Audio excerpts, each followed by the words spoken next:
Hey guys, Shane here with another video gaming news update and a little bit of my thoughts. Today we're going to talk about Marvel's Avengers, the game that is going to be coming out, I believe, September 4th, is going to have Spider-Man free DLC for PlayStation and PlayStation 5. The stories I'm bringing you are coming from GameSpot and The Verge, both. The writer for The Verge is Cham Gartenberg and Jeremy Winslow for GameSpot. And I'm just going to read a little bit off of here. The game is being developed by Crystal Dynamics, of course, and they have confirmed that Spider-Man is going to join the roster. The CEO has also confirmed that he is going to be exclusive to PS4 and PS5. No other specifics were shared about how Spider-Man is going to play. There's no screenshots or anything like that. The co-developer, Eidos Montreal, is still working hard to make the character playable. I'm going to link this because you can see the Twitter post from PlayStation. And in addition to the smooth gameplay that Spider-Man presents, it's specified that they want players to be able to utilize a variation of web configuration and gadgets for your traversal. So Spider-Man is going to get some unique skill trees. I will probably link the beta trailer for this game at the bottom as well, just so you can see and understand some of the stuff I'm talking about. Furthermore, Spider-Man teaming up with Crystal Dynamics on the Avengers, the web slinger will also get access to a variety of technology upgrades throughout the game. This includes custom web shooters based on technology from Hank Pym, Shield, Stark Industries, and more. End quote. In terms of look, Crystal Dynamics Spider-Man for the Avengers will be influenced by work by Steve Ditko and John Romita Jr.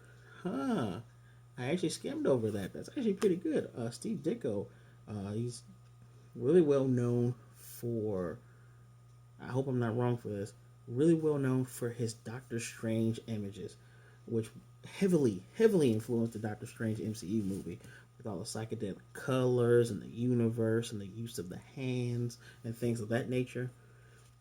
And John Romita Jr., if you don't, John Romita Sr., if you don't know who these comic book artists and writers are, please look them up. They have written some of the great, I want to say, golden age comics, the ones from the 60s and 70s. A lot of the things that we knew in the 90s about our heroes, a lot of them were heavily influenced by their original takes on these characters. Back to the article. We're going to see Spider-Man is both familiar and new to the source material, which I always applaud that. Small tangent. One of the things I really like for comic book movies and games, things of that nature, like a show like Earth's Mightiest Heroes, they get a lot of it right because a lot of the stuff that happens in that show actually happened in the comics, but it didn't. You don't have to necessarily do things panel for panel. I love when movies and shows take something that has happened, whether it's currently in the comics from our 2010s era, or 2020 era, but you know what I'm saying, 2010s era, the early 2000s, the 90s, so on and so forth.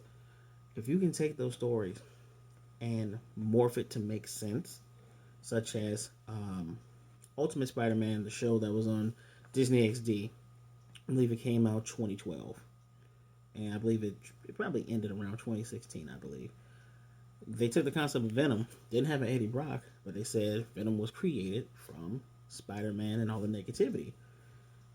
I bought that, especially when they had a character like Doc Ock, who is a genius, able to engineer that. So, as opposed to Venom coming from space, which I'm pretty much a stickler for that. Anything with Spider-Man, I'm pretty stickler for, but I appreciated their approach to it, and their approach made sense.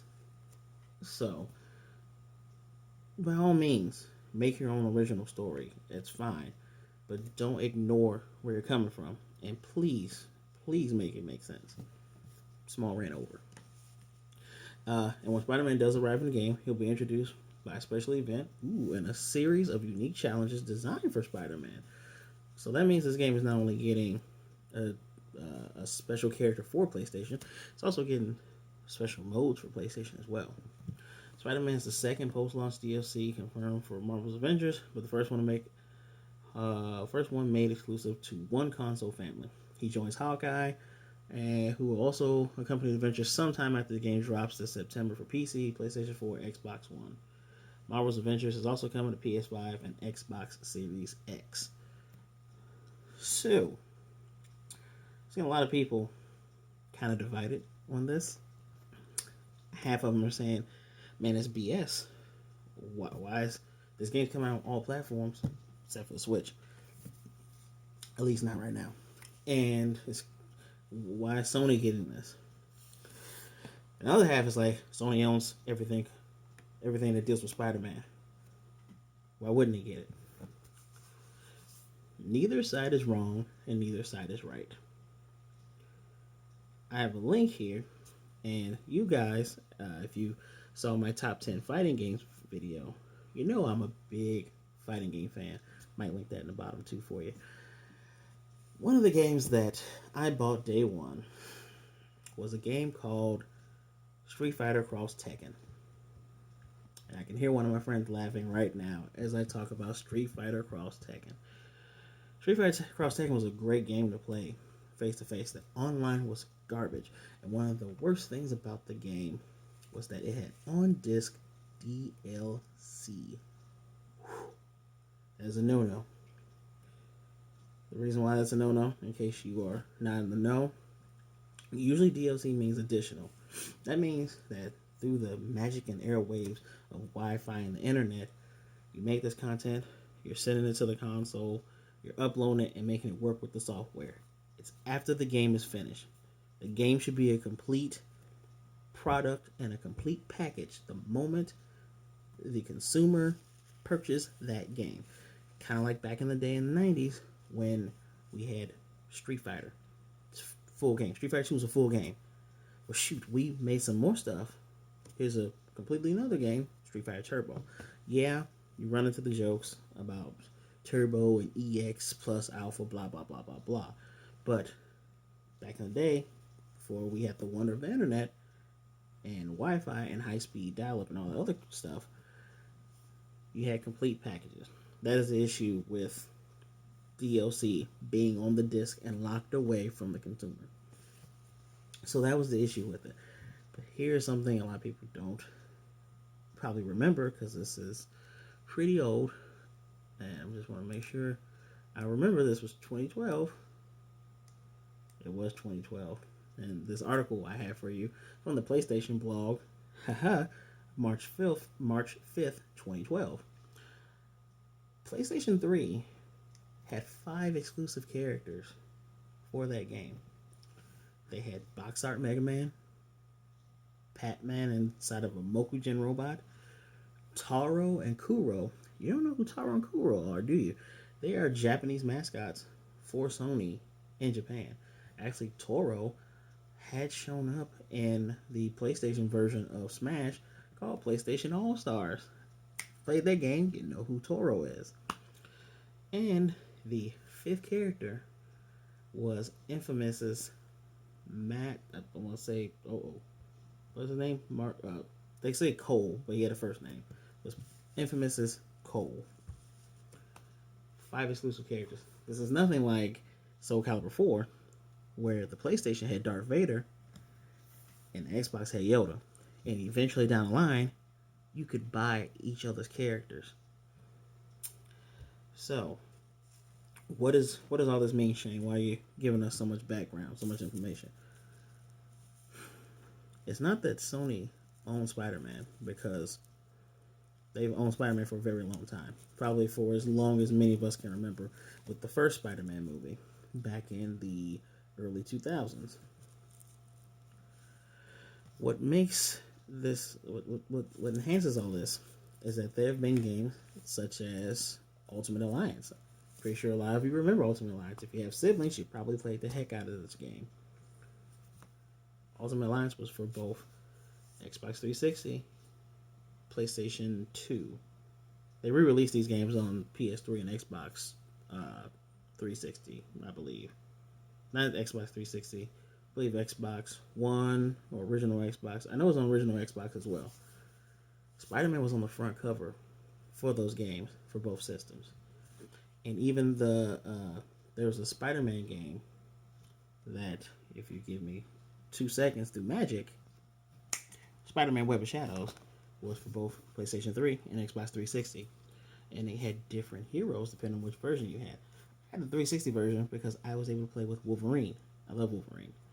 I don't remember who they had on the PlayStation version because I didn't really care. I don't remember having a PlayStation at that time. I probably didn't have a PlayStation 3 at that time.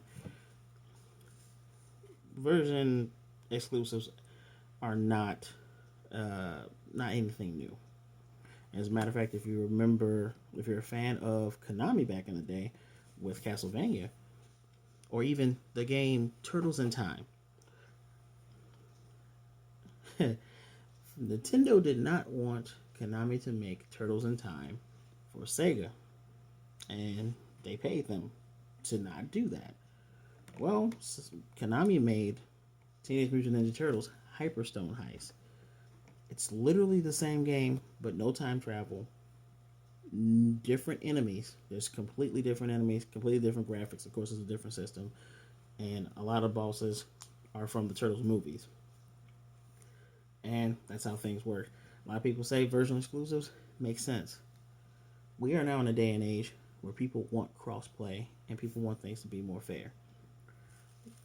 So, again, Shane, why did this happen? It's because Sony paid for it. Sony has the money for it, not just because they own Spider-Man, it's because they paid for it. They went to Square Enix or Crystal Dynamics or whoever is at the head of this, I believe it's Square Enix, and told them, how much will this cost for Spider-Man to be exclusive? I'm not saying that I heard that. I'm saying that it makes sense because this is a lot of things that go on. And actually, a streamer that I watch, Maximilian Dude, actually mentioned that. I believe he might have mentioned it today. Mentioned that's the reason why, because people were speculating, will Spider-Man be in here? We want Spider-Man in here. It makes a lot of sense. Why wouldn't he be in an Avengers game on PlayStation? But a lot of people don't want it to be exclusive. Just the way it is, and I would actually advise everyone. I hate to tell people calm down or simmer down, but I would hold my horses because I have a sneaky suspicion that if this isn't, if they didn't go deep in their pockets for this, pretty sure maybe by 2020, 2023, Xbox Series X will probably get the Spider-Man DLC. It's happened before, it'll happen again. And that's just the way these things are. Console exclusives have always been a thing, as far as I can remember with video games, and when video games had their resurgence in the late 80s and early 90s, we just accepted it. You either got Sonic on Sega, Mario on Nintendo, and then when we got Xbox and PlayStation, which became the new war, you got certain things and the other one didn't. But we're starting to see a world where more games that aren't console exclusive, because console exclusives are fine. It's in-house. It's made by your people. It's what you got to sell the system. And I'm a person that tends to follow games, which is pretty much why I always get Nintendo, because I love Pokemon. Nothing to do with Mario. Sorry, Mario. And people who don't follow games follow systems. They follow for the exclusives. That's just how it works. That's just how it goes.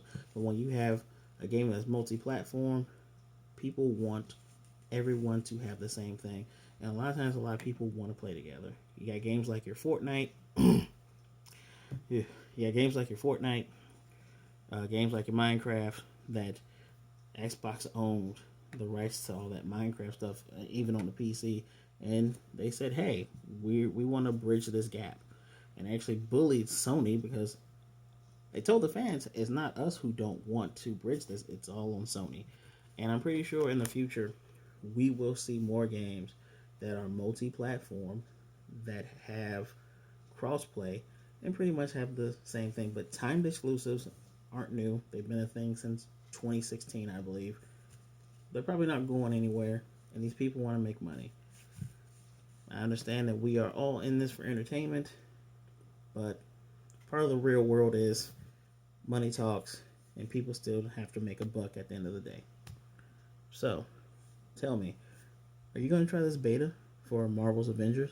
I know I am. I'm not pre-ordering it because if you pre-order it, you can actually play it this week. I believe on August the 7th, which is a Friday.